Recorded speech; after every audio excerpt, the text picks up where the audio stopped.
For many German prisoners of war captured during World War II, the greatest shock they experienced was not on the battlefield, but behind the barbed wire of American camps. These men had been fed a steady diet of propaganda back home. Tales of a crumbling America, a decadent society on the verge of collapse, incapable of sustaining a modern war. They were told that the Allies lacked resources, that their industry was disorganized, and that their soldiers fought with desperation rather than strength. Yet when they arrived in the United States, often transported thousands of miles from the battlefront, what greeted them turned those assumptions upside down. Among the most stunning revelations was the American approach to healthcare for prisoners, expecting neglect, scarcity, or at best bare minimum treatment. The German POWs instead found sprawling camp hospitals, equipped with seemingly unlimited supplies of medicine, staffed with trained doctors and nurses, and lined with clean, orderly rows of beds. For men who had grown accustomed to shortages in their own army, where even wounded German soldiers sometimes waited days for proper treatment, the experience was bewildering. To be cared for so thoroughly by the enemy, an enemy they had been taught to despise, was a shock that left many questioning everything they thought they knew. At the height of the war, Germany's medical system was straining under impossible pressure. Supplies of penicillin were nearly non-existent. Morphine and other painkillers were rationed tightly. Hospitals in the Reich overflowed with wounded from the eastern and western fronts, often forcing men to lie in hallways or go without adequate treatment. In the field, German medics worked heroically but lacked basic necessities. Bandages were reused, disinfectants diluted, and operations sometimes performed with minimal anesthesia. For German soldiers captured and sent to the United States, the contrast was stark. In American POW camps, the hospitals were not afterthoughts. They were integral parts of the system, designed to demonstrate both efficiency and humanity. German prisoners who arrived malnourished, feverish, or wounded were admitted, examined and treated with a thoroughness that stunned them. They were placed into clean beds with fresh sheets, offered meals rich in protein, and provided medicine that seemed to flow without limit. For men who had fought under conditions of scarcity, the sight of shelves stocked with antibiotics, antiseptics and painkillers seemed almost surreal. One German prisoner later recalled in disbelief, "We were enemies and yet their doctors cared for us as if we were their own." He described rows of clean hospital cots, bottles of medicine neatly arranged, and nurses checking on patients regularly. "I had not seen such abundance even in our own hospitals back home." The impression was so strong that many prisoners began to reassess the image of America they had carried into the war. If this was how they treated their enemies, what must life be like for their own people? The abundance of medicine carried a symbolic weight beyond physical healing.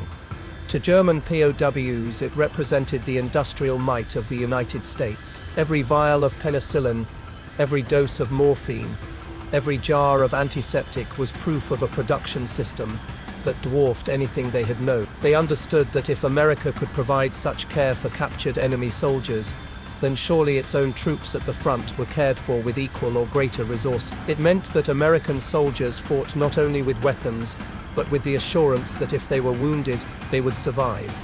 That knowledge alone was a weapon, and it terrified the German prisoners who recognized its implications.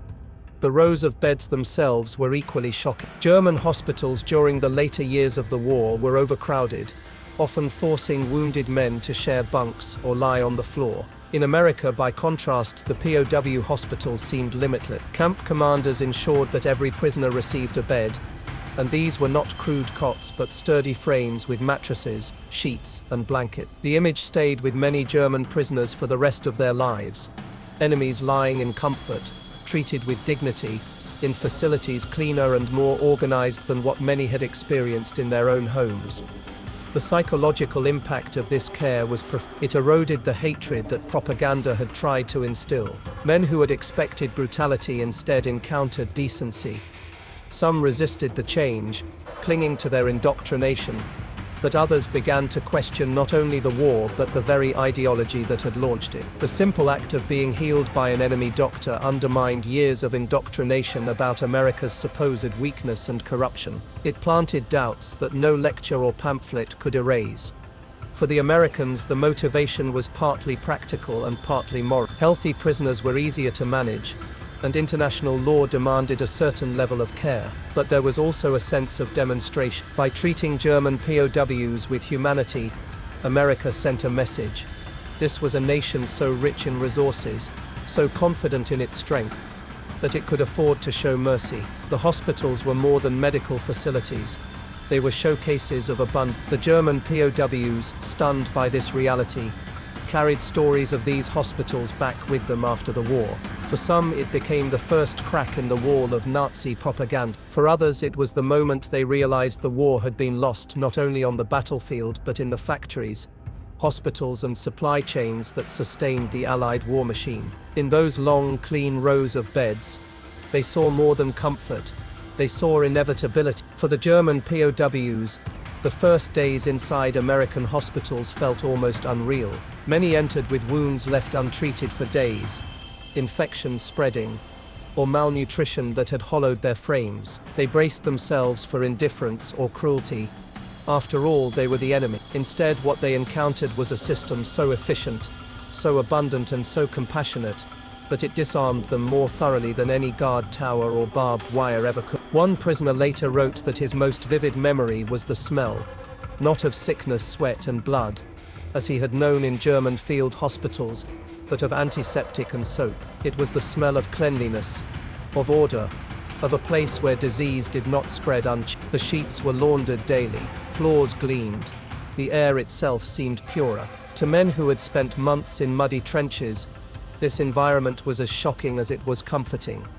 Medicine, too, was available in quantities that seemed impossible. In the Reich, bandages were scarce, morphine tightly rationed, and penicillin almost unheard of. Surgeons performed operations with brutal efficiency, often improvising with what little they had. German medics worked with courage, but courage could not substitute for antibiotics or painkillers. In America's POW hospitals, by contrast, the medicine cabinets appeared bottomless. Penicillin, sulfur drugs, morphine, antiseptics, all were used liberally.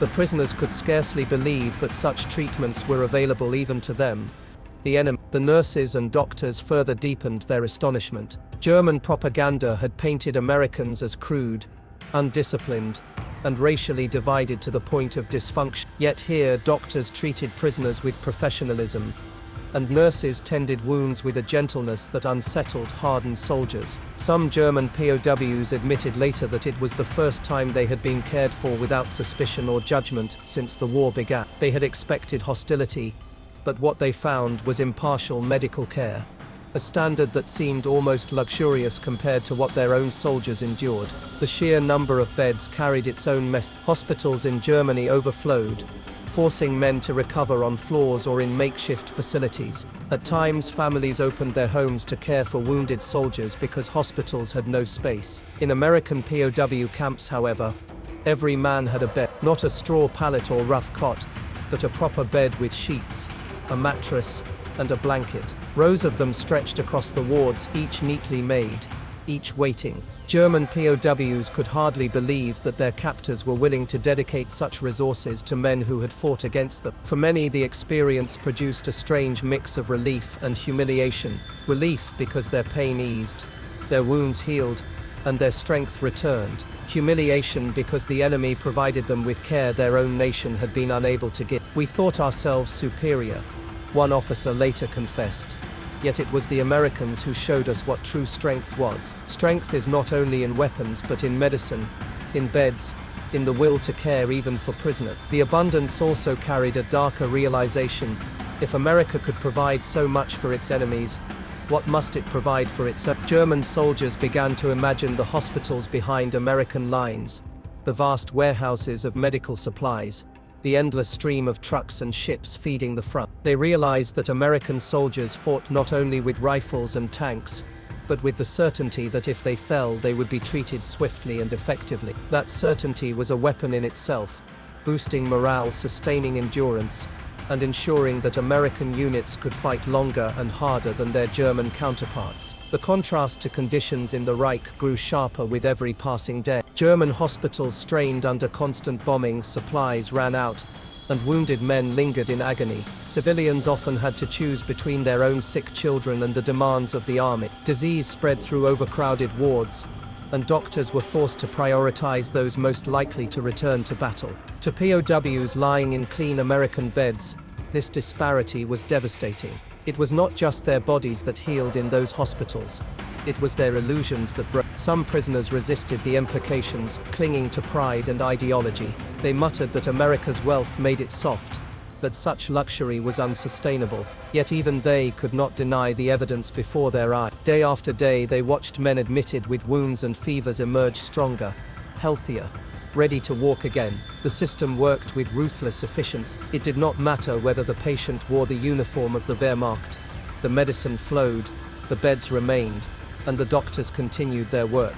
For the Americans, the philosophy was deliberate. They knew that the Geneva Convention required humane treatment of prisoners, but they went beyond the minimum. By showing mercy, they hoped to encourage German soldiers to surrender rather than fight to the death. By demonstrating abundance, they revealed the futility of resistance. And by maintaining their moral standards, they proved to themselves and to the world that they were fighting not only to win but to uphold a vision of humanity that their enemies had abandoned. The German POWs understood this message, even if they did not admit it at the time. In the quiet of their hospital beds, as they listened to the sounds of doctors making rounds and nurses checking charts, many realized that they were witnessing the difference between two worlds. One world was built on scarcity, cruelty, and sacrifice without end. The other was built on abundance, care, and the belief that even enemies deserved dignity. That realization would haunt them long after the war ended. The longer German prisoners spent in American hospitals,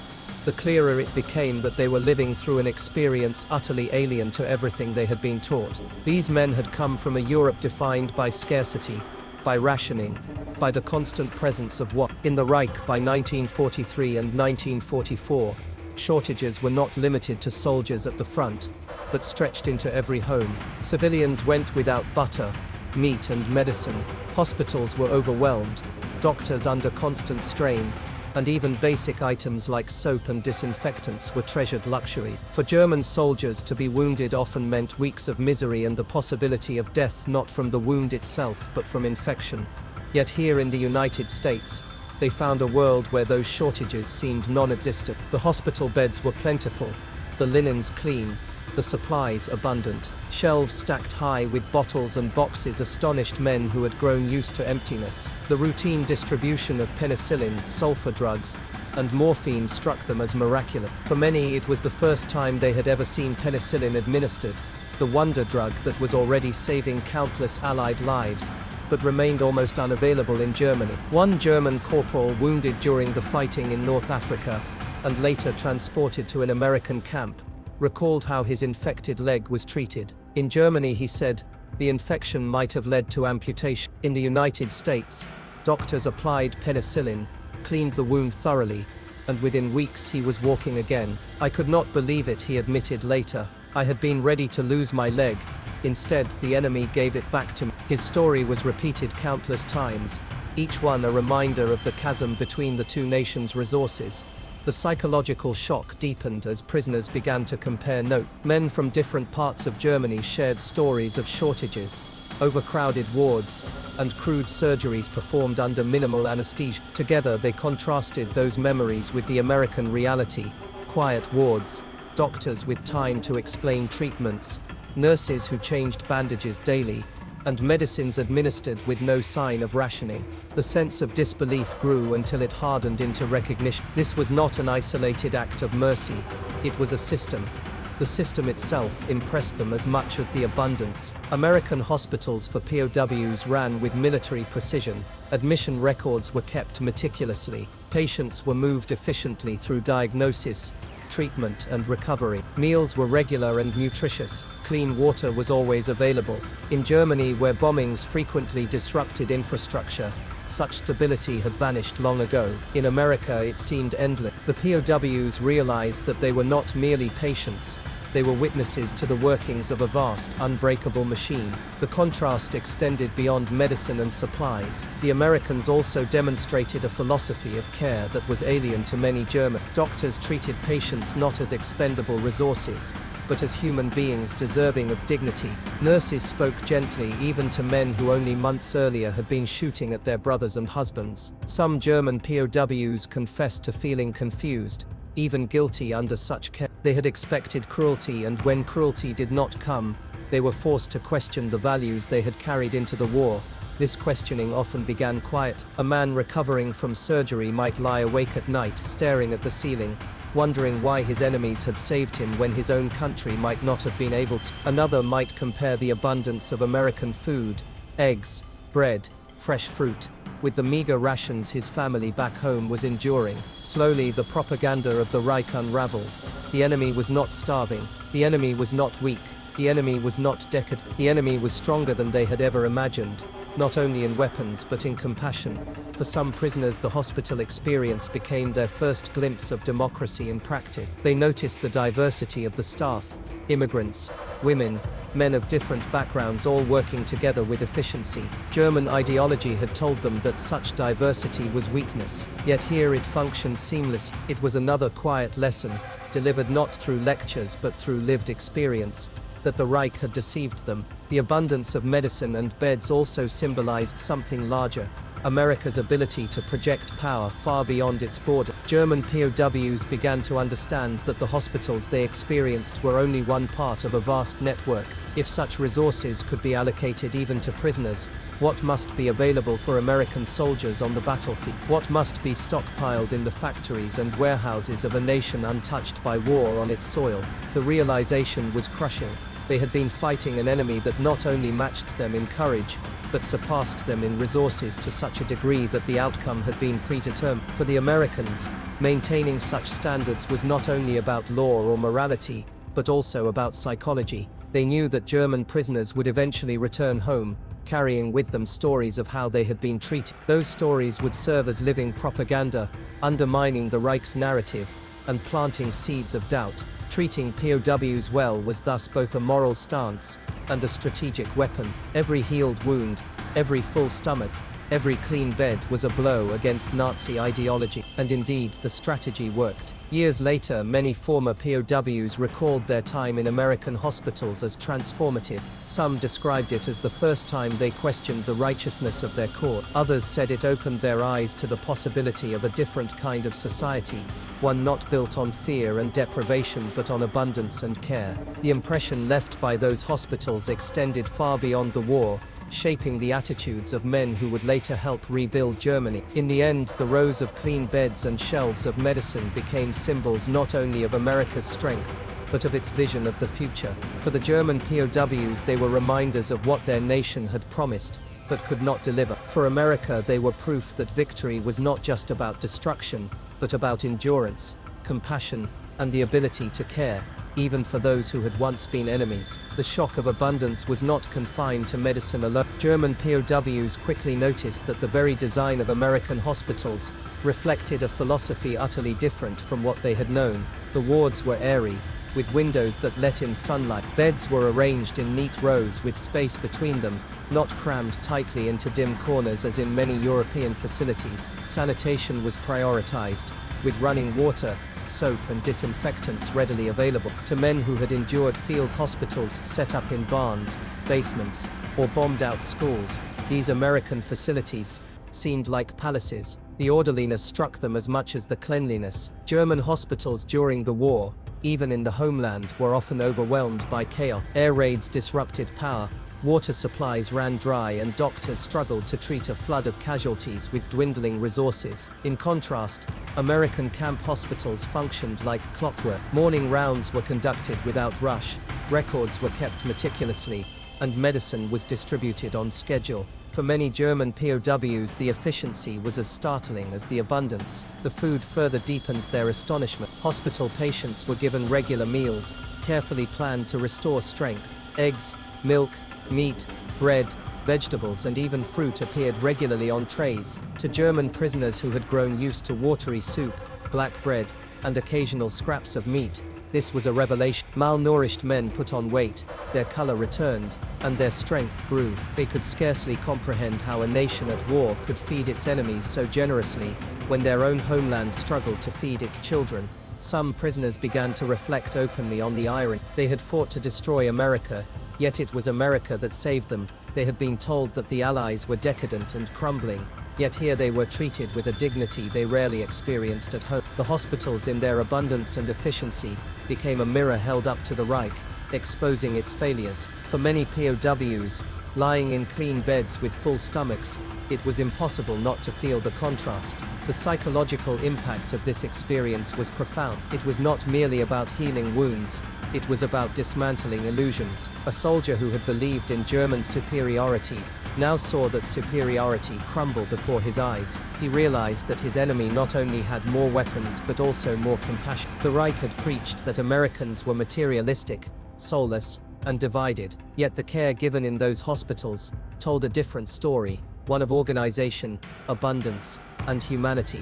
For American doctors and nurses, the work was routine. They did not see themselves as making grand gestures, but simply fulfilling their duty. Yet their actions carried enormous symbolic weight. Each bandage applied, each medicine dispensed, each bed provided was a quiet assertion of America's power and value. By treating prisoners well, the United States demonstrated to the world, and to the prisoners themselves, that it fought not out of cruelty, but conviction.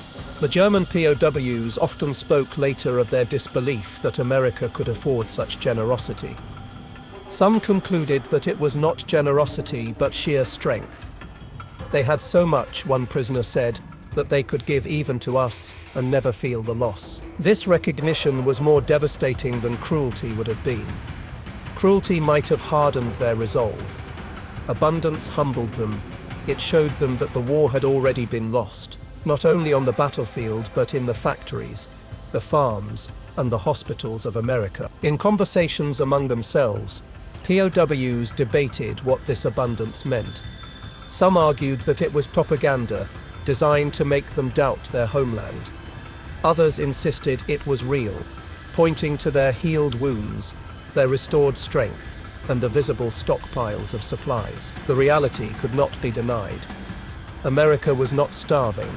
America was not weak. America was thriving, even while waging war on two fronts. This realization planted seeds that would grow long after the war ended. Many POWs carried their memories of American hospitals back to Germany, sharing stories of clean beds, plentiful medicine, and kind treatment. These stories became part of the narrative of post-war Germany, influencing how ordinary people viewed the United States during Reconstruction. The hospitals, in their quiet way, helped lay the foundation for reconciliation. Perhaps the most striking lesson for the prisoners was the recognition that America's strength lay not only in weapons, but in system. The same efficiency that produced endless tanks and planes also produced endless medicine and hospital beds. It was a reminder that war was not just about battles, but about organization, logistics, and the ability to sustain life as well as take it. The German POWs lying in their clean wards came to see that they had been fighting an enemy whose strength was total. For German POWs, the most unsettling aspect of American hospitals was not just the abundance of medicine or the orderliness of the wards, but the sense of normalcy with which everything operated. The staff did not act as though they were performing extraordinary feats. Doctors wrote notes on clipboards, nurses followed routines, and orderlies cleaned the floors as if it was simply another day. To men who had endured chaos and scarcity for years, this calmness was shocking. It revealed that for America, abundance was not a special condition created for propaganda, it was the baseline. Prisoners quickly learned that the medical system extended beyond treating injury. Preventive care, something virtually unheard of in the German army during the later years of the war, was standard practice. POWs underwent regular checkups, vaccinations, and dental exams. Minor illnesses were treated promptly before they could spread. Nutrition was monitored to ensure recovery. These measures seemed almost alien to men used to being patched up and sent back into the field with minimal concern for long-term health. For the first time in years, many prisoners experienced what it meant to be cared for proactively, rather than reactive. The beds themselves became symbols of this abundance. German hospitals during the war were often forced to stack men wherever space could be found. Hallways, stairwells, even outside in makeshift tents. Here, every prisoner had a clean, proper bed. The rows of neatly arranged mattresses became etched in memory. One POW later said, "I had not seen so many beds in one place, not even in our largest hospitals." The image of endless white sheets became for him the symbol of America's wealth and capability. The access to advanced medicine further deepened the shock. German doctors had heard of penicillin, but for most POWs it remained a rumor, a miracle drug unavailable to ordinary soldiers. In America, penicillin was not a myth, but a daily reality. Infections that would have crippled or killed were cured with injections, sulfur drugs, antiseptics, morphine, all were used liberally. For German POWs, the sheer casualness with which these medicines were administered was almost offensive. They had seen comrades die for lack of a single dose, yet here their enemy distributed it freely, even to prisoners. This contrast often produced bitterness alongside gratitude. Some POWs could not help but think of their families back home, of mothers with sick children or soldiers lying in undersupplied German wards, denied the very care they now received from their captors. For them, the hospital was a place of healing, but also of painful comparison. "It was difficult to rest," one prisoner admitted, "because I thought of my brother at the front, who would never see such medicine." The hospitals became both sanctuaries and reminders of Germany's desperation. The Americans understood this effect, and in many ways, it served their purposes. They wanted the POWs to see abundance, to feel the weight of American power, not only in weapons, but in care. It was a psychological weapon as much as a medical one. Every full stomach, every clean bed, every bottle of penicillin was a message. Resistance is futile, because America's strength is inexhaustible. For the German prisoners, the lesson was inescapable. They began to realize that the war had never been balanced. They had been sent to fight an enemy who could outproduce them in every category, who could not only replace every tank and plane, but also every dose of medicine, every hospital bed, every doctor's hand. Their own system, strained and cracking, could never match it. The hospitals were proof not just of America's compassion, but of its inevitability. Some POWs described their time in American hospitals as transformative, not only physically, but mentally. They arrived broken and bitter, still clinging to the idea of German superiority. But as they healed under American care, many began to reassess their worldview. They saw that their nation's promises of strength had been hollow, that true strength lay not in bluster or propaganda, but in the quiet, relentless efficiency of systems that work. The hospitals were living demonstrations of that fact. For American medical staff, these hospitals became symbols of national pride. Doctors and nurses knew they were treating the enemy, but they also knew they were representing their country. Each patient healed was a reminder that America had both the resources and the will to uphold its values, even in war. In their eyes, the hospitals were more than places of healing. They were showcases of civilization itself. The German POWs never forgot the impression. Decades later, many wrote memoirs or gave interviews describing the shock of those hospitals. Again and again, they recalled the same images: the endless rows of beds, the shelves of medicine, the doctors who never seemed hurried, the nurses who offered kindness without hesitation. For men who had once laughed at America as weak, the memory of those hospitals became proof of just how wrong they had been. By 1944, as more German prisoners poured into American camps from North Africa, Italy, and later France, the stories of hospital abundance began to circulate widely among them. Camps in Texas, Oklahoma, and the Midwest developed reputations among the POWs not just for discipline and order, but for their medical facility. Men whispered about hospitals with entire wings dedicated to surgery, about wards filled with clean beds, about doctors who always seemed to have the right medicine on hand. For soldiers who had lived through years of deprivation, these rumors sounded like fantasy, until they experienced it themselves. One group of prisoners captured in Italy recalled their astonishment at being taken to a camp hospital in the United States that rivaled any civilian hospital they had ever seen. There were separate operating theaters, sterilization rooms, and recovery wards. The men were not treated like expendable enemies but like patients whose recovery truly mattered. For some, the experience was deeply unsettling. "I had believed America to be decadent," one prisoner admitted later, "but what I saw was discipline greater than our own and care more humane than our nation had given us." The supply of medicine seemed limitless. German POWs marveled at shelves lined with bottles of sulfur drugs, cabinets full of morphine ampules, and the steady presence of penicillin. These medicines were used without hesitation, even on men who had been shooting at Americans only weeks earlier. The prisoners could not reconcile this with their own experiences. Where supplies were so scarce, the doctors had to choose which patients deserved the last vials of painkillers or disinfectants. The abundance itself became a form of persuasion, a silent but undeniable statement of power. The scale of the beds left its own impression. Hospitals in Germany often had 2 or 3 men crowded into a single room, sometimes even sharing beds during the worst months of the war. In America, every POW hospital provided individual space. The beds were arranged in long, perfectly aligned rows, each with sheets changed regularly, each with blankets fresh and warm. German prisoners would later describe the image as unforgettable, a hall of white beds stretching farther than they could count, each one a symbol of resources their own nation could no longer provide.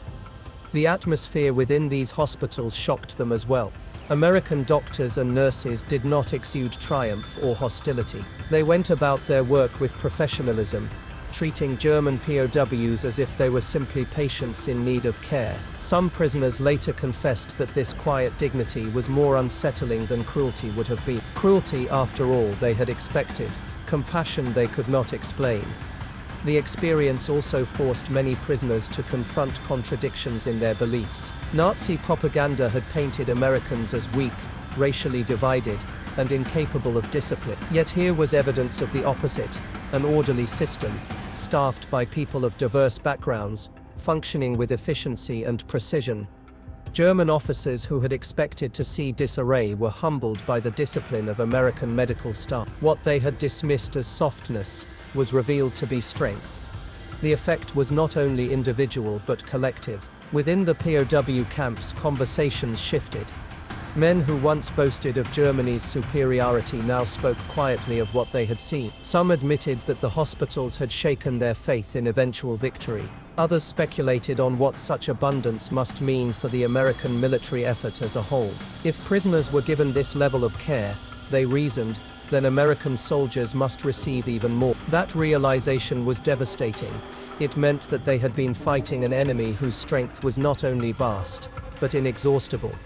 For American officials, the impact was intentional. They knew that every German POW who returned home after the war would carry stories of how he had been treated. By demonstrating abundance and humanity, they undermined Nazi propaganda and planted seeds for future cooperation. Hospitals became more than places of healing. They became instruments of psychological warfare. And yet, for the medical staff, this was not a grand strategy but simply duty. Doctors treated the enemy because it was right, nurses provided comfort because that was their role, and orderlies maintained cleanliness because it was their job. In doing so, they revealed the essence of American power, systems that worked because individuals fulfilled their responsibilities within them. The hospitals reflected the broader society, organized, abundant, and resilient. For the German POWs lying in clean beds with wounds healing and bellies full, the hospitals became places of revelation.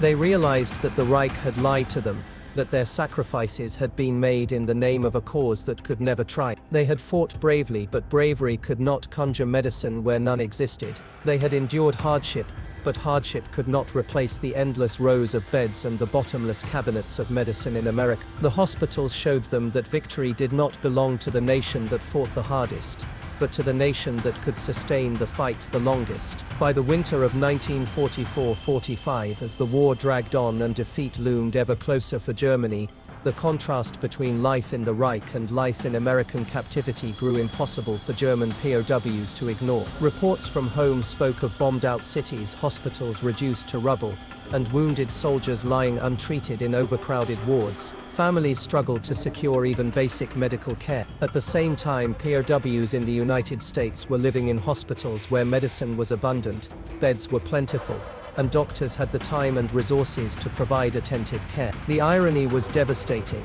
They received better treatment from their enemies than their own people could expect from their homeland. One former prisoner described how his perception of the war shifted while lying in an American hospital bed. He had arrived wounded and feverish, expecting neglect or cruelty. Instead, he was given clean sheets, regular meals and medicine that quickly restored his strength. I could not reconcile it, he admitted later. We had been told that America was weak and collapsing, but I saw with my own eyes that they had more medicine for prisoners than we had for our soldiers. This recognition was not merely physical comfort, it was psychological collapse. The war, he realized, had already been lost long before he became a prisoner. The discipline of the hospitals impressed the POWs as much as the abundance. Nurses made their rounds at precise intervals. Doctors explained treatments in calm, confident tones. Supplies arrived without fail, as if there was no shortage of anything. For men who had lived through the chaos of collapsing supply lines and bombed transport networks, the efficiency of this system felt otherworldly. They came to understand that they were not only being treated as patients but also being shown in the most tangible way possible the difference between two nations' capacities.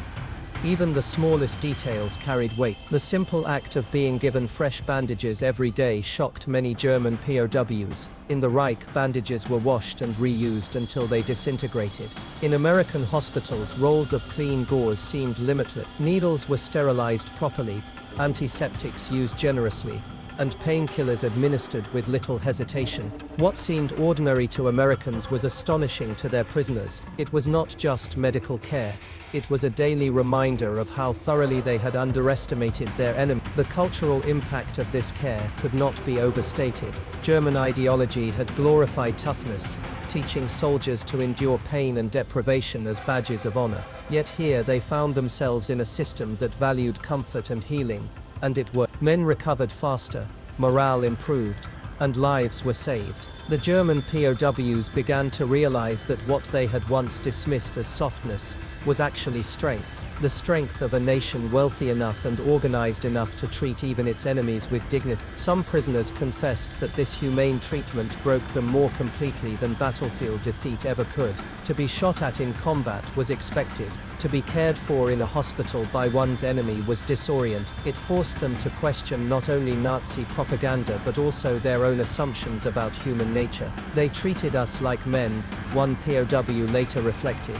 Not like enemies, not like animals, but like men, and that was more powerful than any weapon. At the same time, resentment sometimes mingled with gratitude. POWs thought of their families back in Germany, of children sick without medicine, of wives waiting in long lines for scraps of food, of soldiers dying for lack of penicillin. The knowledge that they, as captured enemies, received better care than their own people was almost unbearable. Yet it also planted seeds of doubt about the path their leaders had chosen. If America could provide so much even to its prisoners, what chance had Germany ever truly had? The Americans, for their part, saw this as a demonstration of values. Treating prisoners well was not only a legal obligation, but also a moral statement. It reflected their confidence that they could win without abandoning their principles. The hospitals symbolized that confidence. They showed the world and the POWs themselves that America's strength was not only destructive but also constructive, not only in taking lives but in saving them. For the German prisoners, this dual reality, gratitude for survival, bitterness at comparison, awe at abundance, and humiliation at dependence, became one of the most profound experiences of their captivity. The hospitals were not merely places of healing. They were classrooms in which prisoners were taught, day by day, the futility of their cause and the inevitability of America's victory, and the lessons would stay with them long after the war was over. By the spring of 1945, as Germany collapsed under the weight of Allied bombing and advancing armies, German POWs in American hospitals were witnessing a reality so starkly different from the propaganda they had grown up with that it seemed like living in another world. They had been taught that America was chaotic, materialistic, and plagued by poverty. Yet here they lay in spotless beds, tended by well-trained staff, with cabinets overflowing with medicine. The dissonance between what they had been told and what they now experienced could not have been great. Many of the POWs later admitted that the hospitals were the first time they truly grasped the scale of America's industrial capacity. They had seen the tanks and planes on the battlefield, but those could be explained as temporary wartime production. Medicine, however, told a different story. It was not just about factories, it was about infrastructure, organization and supply lines that stretched across a continent. The endless vials of penicillin, the morphine syringes, the gauze and the antiseptics were proof of an enemy whose wealth and capacity were so vast that even prisoners of war received better treatment than German civilians. One POW recounted how he overheard an American doctor casually request another shipment of penicillin as if ordering bread. The ease with which life-saving drugs were obtained stunned him. In Germany, penicillin was reserved for the most critical cases. And even then, it was plentiful, almost mundane. I realized then, he said later, that we could never compete. Their abundance was casual, our scarcity was desperate. That was the difference. The hospitals also revealed America's commitment to systems over improvisation. German field hospitals often relied on the ingenuity of medics working with scraps, sterilizing instruments over open flames, reusing bandages, stretching supplies beyond reason. American hospitals, by contrast, seemed designed to prevent improvisation. Everything had its place, every tool was ready, every medicine available. The efficiency was not just impressive, it was demoralizing. It meant that while German doctors fought constant battles against scarcity, their American counterparts worked in a world where scarcity did not exist. Some German prisoners described the surreal experience of receiving dental care, something many had neglected for years. In Germany, dentistry during wartime was a luxury, with most resources devoted to treating battlefield injuries. In American hospitals, dental exams were routine. Cavities were filled, infections treated, teeth extracted if necessary. For men who had learned to ignore constant pain, this unexpected care was astonishing. It reinforced the perception that in America, even the smallest discomforts were addressed, while in Germany, even life-threatening conditions often went untreated. The food in hospitals continued to amaze the POW. Patients recovering from surgery were given protein-rich meals, including chicken, milk, eggs, and vegetables. Some even received fruit, apples, oranges, bananas, items that had become rare luxuries in Europe. The steady diet not only restored strength, but also carried a psychological weight. Food, like medicine, was power, and the Americans wielded it without hesitation. German POWs often ate better as prisoners than they had as soldiers in the field, a realization that filled them with both gratitude and despair. The psychological transformation deepened as POWs reflected on what this abundance meant for the war itself. If hospitals for prisoners were so well supplied, then the hospitals for American soldiers must have been even more advanced. That meant American troops fought with the assurance that wounds would be treated quickly and effectively, that their lives mattered, and that their nation had the resources to care for them. German soldiers, by contrast, often fought knowing that if they were wounded, survival was uncertain. This disparity affected morale on a fundamental level. One German officer admitted that the abundance of American hospitals changed the way he thought about courage. "Our men fought bravely," he said, "but they fought knowing they might die even if only wounded. The Americans fought knowing they would live if they could be brought back alive." That is a different kind of courage, born of certainty, not desperation. This insight spread among the POWs, many of whom realized that their defeat had been sealed not only by weapons, but by systems of support that Germany could never match. The Americans did not hide these realities. In fact, they allowed POWs to see the abundance, to feel it, to experience it firsthand. It was a deliberate choice, one rooted in both morality and strategy. By treating prisoners humanely, they undermined Nazi propaganda. By demonstrating abundance, they revealed the futility of resistance. And by caring even for enemies, they showed the world that their war was not one of vengeance, but of principle. For the POWs, the effect was lasting. Years later, many would speak of the hospitals as the place where their worldview shifted. Some abandoned their old beliefs entirely, embracing democracy after the war. Others carried a quiet bitterness, haunted by the thought that their families had suffered while they, as prisoners, had been healed. But whether through gratitude or guilt, the impression of those hospitals endured. The rows of white beds, the cabinets of medicine, the calm efficiency of American staff.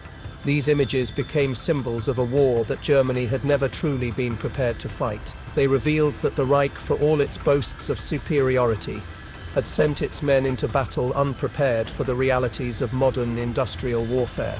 America had fought with weapons, yes, but also with bandages, with syringes, with doctors and nurses who never ran out of supplies, and that combination proved unbeatable. As the war drew to a close in 1945, German POWs in American hospitals found themselves in an extraordinary position.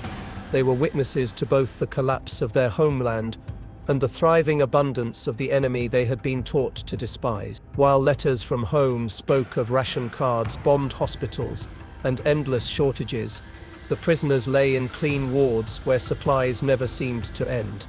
The contrast was not merely striking, it was transformative, reshaping their understanding of the world and their place within it. Many prisoners confessed later that the hospitals were where they first began to comprehend the inevitability of Germany's defeat. On the battlefield, hope could always be kindled by a successful ambush or a temporary advantage. In the hospitals, however, the sheer scale of America's resources was undeniable.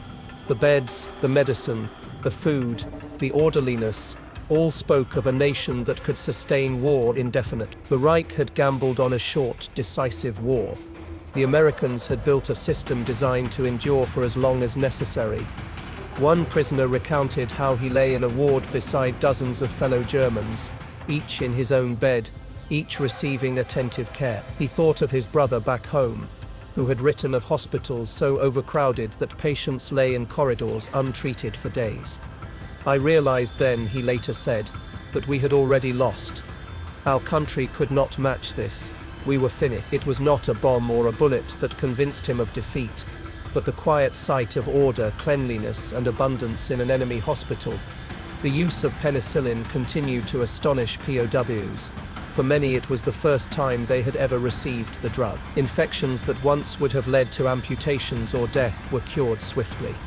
German soldiers had grown used to watching comrades die from wounds that seemed minor at first, only to worsen due to infection.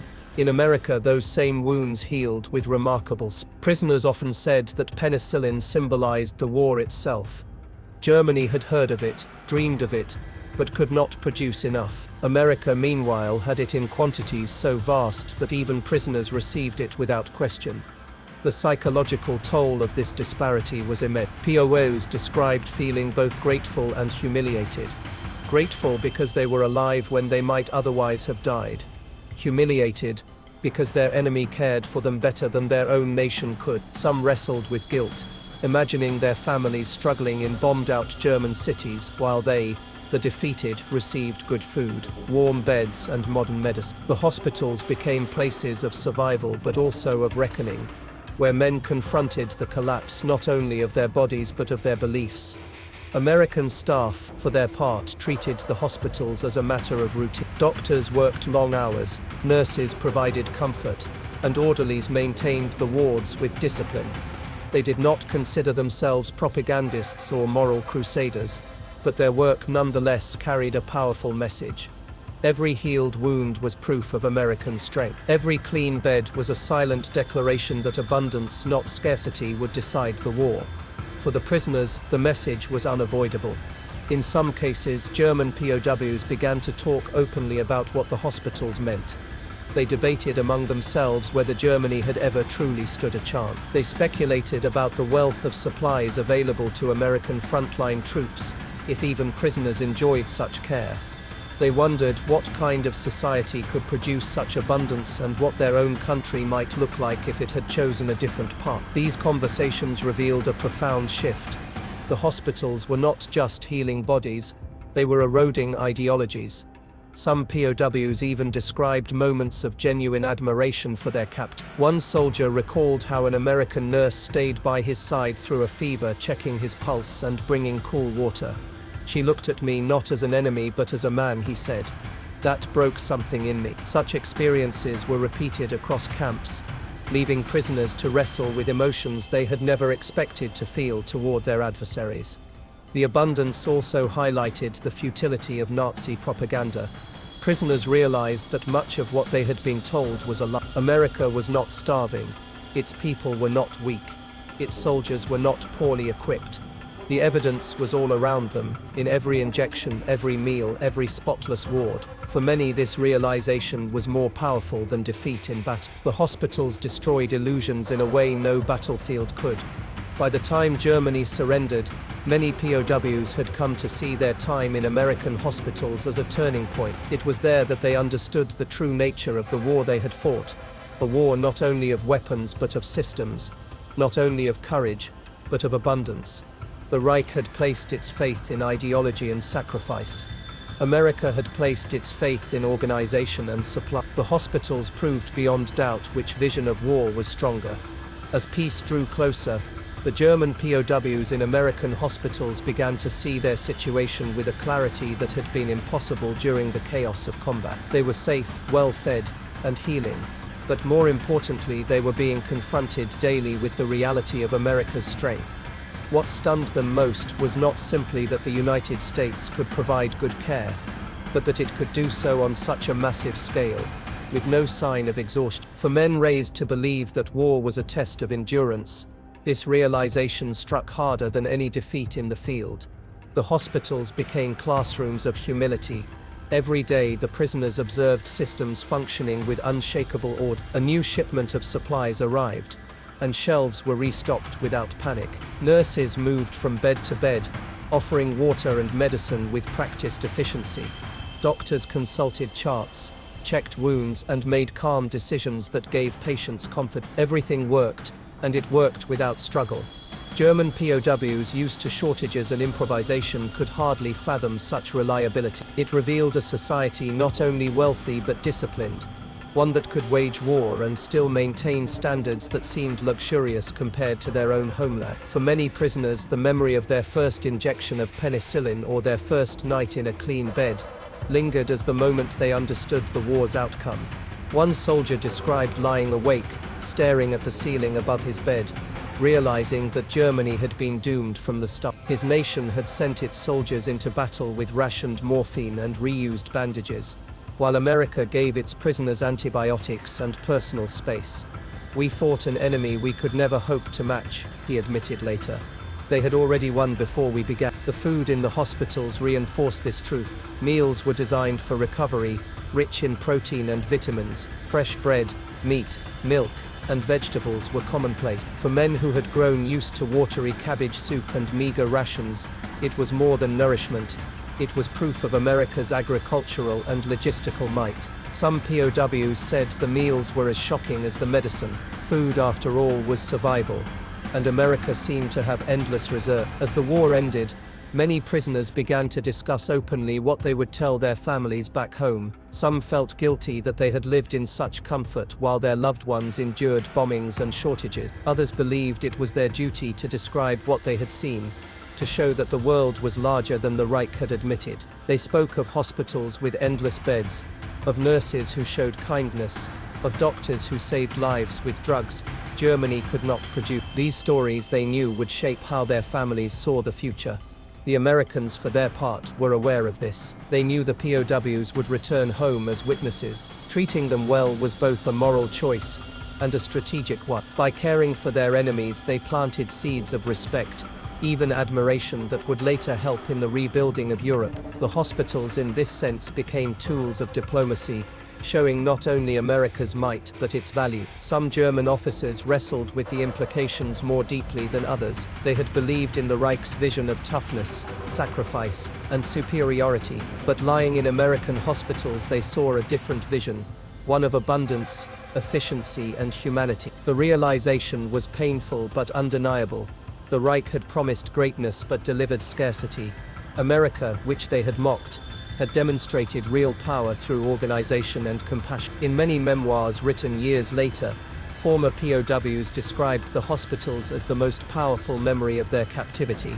They remembered the smell of antiseptic, the sight of rows of white beds, the sound of nurses' footsteps echoing down quiet hall. These details stayed with them not because they were dramatic, but because they revealed a truth too big to ignore. America had fought the war not just with weapons but with systems that ensured endurance. The irony was that many German POWs came to respect their enemy most in these moments of vulnerability. They were healed by hands they had once imagined cruel. They were sustained by supplies they had been told did not exist. And they were shown that compassion itself could be a weapon, one that disarmed them more thoroughly than force ever could. By the time they returned to Germany, the POWs carried with them stories that would challenge the defeated nation's world. They had been treated not with hatred but with humanity, not with scarcity but with abundance. The hospitals had shown them a glimpse of a future where systems of care, not systems of oppression, defined strength. And in that glimpse, many saw the path their country would eventually follow in rebuilding itself. When the guns finally fell silent in 1945, many German POWs reflected not only on the battles they had fought, but on the hospitals where they had recovered. For them, those wards were more than places of healing. They were symbols of a reality too vast to ignore. The rows of spotless beds, the shelves stocked with medicine, and the quiet efficiency of American staff revealed that the war had not simply been lost in combat, but in capacity. Germany had gambled everything on speed, sacrifice, and ideology. America had built systems of abundance, and those systems had proven unshakable. For prisoners returning home, the memories of those hospitals became some of their most powerful stories. They spoke of antiseptic smells instead of decay, of bandages always fresh, of nurses who offered water and comfort without hesitation. They described penicillin working miracles that German doctors had only dreamed of, and meals that restored men who had nearly wasted away. In their recollections, the contrast between America and the Reich was laid bare. One nation could care for its enemies better than the other could care for its own. This realization carried heavy psychological weight. Many POWs admitted later that the hospitals had broken their faith in the Reich more thoroughly than defeat on the battlefield ever could. To be healed by the enemy when their own country could not heal its sons was a humiliation that stripped away illusion. It was then one prisoner confessed that I understood the war was hopeless. We had courage, but they had everything else, and everything else mattered more. The Americans, though often unaware of the depth of this impact, had accomplished something extraordinary. By providing care without cruelty, they had not only upheld international law but also transformed hospitals into instruments of persuasion. Every clean sheet, every injection, every carefully measured meal became a quiet argument. This was what true strength looked like. Not the forced marches or ration cards of the Reich, but the calm, confident ability to provide for all, even enemies. In the years that followed, many former POWs carried these impressions into their post-war life. Some became doctors or nurses themselves, inspired by the professionalism they had witnessed. Others spoke to their children and grandchildren about the shocking abundance they had seen in America, using those memories to explain how Germany had been led astray. The hospitals, in this sense, helped to bridge the gulf between enemies, laying foundations for the reconciliation that would eventually reshape Europe. Historians looking back have noted that the POW hospitals were more than just humane accommodations. They were living proof of America's industrial and moral strength. While the Reich exhausted itself in futile battles and starved its people of medicine, the United States could afford to save even the lives of its enemies. This abundance was not accidental. It was the product of factories, farms, and systems of organization that turned raw capacity into lived reality. For the German POWs, the message was clear. They had fought a nation whose power lay not only in its weapons but in its ability to sustain life itself. The memory of those hospitals also reshaped how many Germans viewed democracy after the war. They had been told that democracy was weak, divided, incapable of discipline. Yet in American hospitals they saw democracy in action, orderly, efficient, compassionate, and strong. It was not softness they witnessed, but resilience. And for men who had been raised in a culture of obedience and sacrifice, this vision of strength, rooted in care rather than cruelty, was both shocking and persuasive. For the prisoners themselves, the final irony lingered. They had entered the war believing that America was decadent and fragile, a society too soft to fight. They left the war with the memory of hospitals so abundant that they could treat their enemies better than Germany treated its own. The hospitals became symbols not of weakness but of overwhelming strength, reminders that true power lies in systems that can endure, replenish, and care endlessly. In the quiet halls of those hospitals, the war's outcome had been written in ways more powerful than gunfire. Beds stood ready, medicine flowed without end, order replaced chaos, compassion replaced hatred. For the German POWs who lay beneath those clean white sheets, the lesson was unavoidable. They had not only been defeated in battle, they had been defeated by a vision of strength that their leaders could neither imagine nor match.